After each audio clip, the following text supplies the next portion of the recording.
Saving for college is on the mind of a lot of parents right now, and I want to talk about an alternative way to save for college as compared to the traditional 529 plans, and it is saving in a Roth IRA. Take a minute to click subscribe to my channel to keep up with all of my personal finance content. And before we get started, please check out the link you see on your screen right now, fool.com/Frankel for 10 top stocks to buy right now. So, a Roth IRA, if you're not familiar, it's a retirement account. IRA stands for individual retirement account, and a Roth is what is known as an after-tax retirement account. It has essentially the same tax structure as a 529 savings plan. That is, money you contribute is not deductible on your federal tax return, but it is free to grow and compound on a tax-free basis within the account, and any money you withdraw for qualified expenses is completely tax-free. Same with a Roth IRA, same with a 529 plan. So if you qualify to contribute to a Roth IRA, it is income restricted. If you're a high income individual, you might not be able to directly contribute to a Roth IRA. But if you qualify, you can contribute up to $6,500 in 2023. And if you're 50 or older, that goes up to $7,500 as what's called a catch-up contribution. You can make contributions every year, and the amount is adjusted for inflation annually. So as I mentioned, qualified Roth IRA withdrawals are completely tax-free. So why use a Roth IRA to save for college as opposed to a 529 plan? There are definitely some disadvantages to using this method, and I'll get to those in just a second.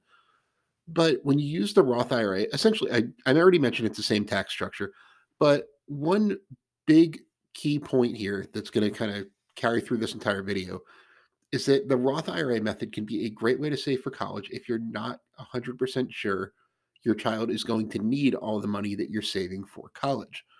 So, one cool thing about a Roth IRA is that your original contributions can be withdrawn for any time and for any reason.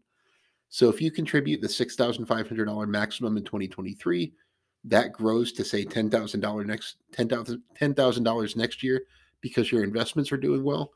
You can withdraw that original 6,500 at any point. Any withdrawals for education, there's a big exception for. In either type of IRA, a traditional or a Roth, your education withdrawals are completely penalty free. So to get a tax-free distribution from a Roth IRA, it has to meet certain requirements, including especially being the account being open for at least 5 years. But there is that big education exception that allows you to take money out for college. So again, consider a Roth IRA for college if you're not sure that your kids will need all the money. You also have a lot more investment options than you do in a 529 savings plan. You can put Roth IRA money in essentially any stock, bond, ETF, mutual fund that you want to. And the kind of key point here is the tax structure is essentially the same kind of account. But if your kids don't need the money for college, simply leave it there for your own retirement. Or, like I mentioned, you can withdraw your contributions at any time, even if you're not at retirement age yet. There are a few downsides to consider. Number one, I mentioned that you can contribute up to $6,500 to a Roth IRA in 2023. That's significantly lower than the contribution limits to 529 savings plans. So it'll probably take you several years to build up a college savings fund that you want. And number two, or 529 savings plans often get state tax benefits. You can't write off your contributions on your federal tax return, but in many states, you can deduct them from your state income taxes, including in my state, South Carolina, you can write off 529 contributions. So you don't get that with a Roth IRA. So there are trade-offs, but a Roth IRA, the bottom line is it gives you a lot more flexibility with your college saving and investing, especially if your kids may get scholarships or not go to college or just not need the money. So hopefully you found that informative. Please leave me any questions you have in the comments, and I'll try my best to answer all of them individually.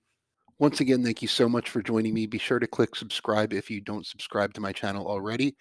And as always, this video is sponsored by The Motley Fool.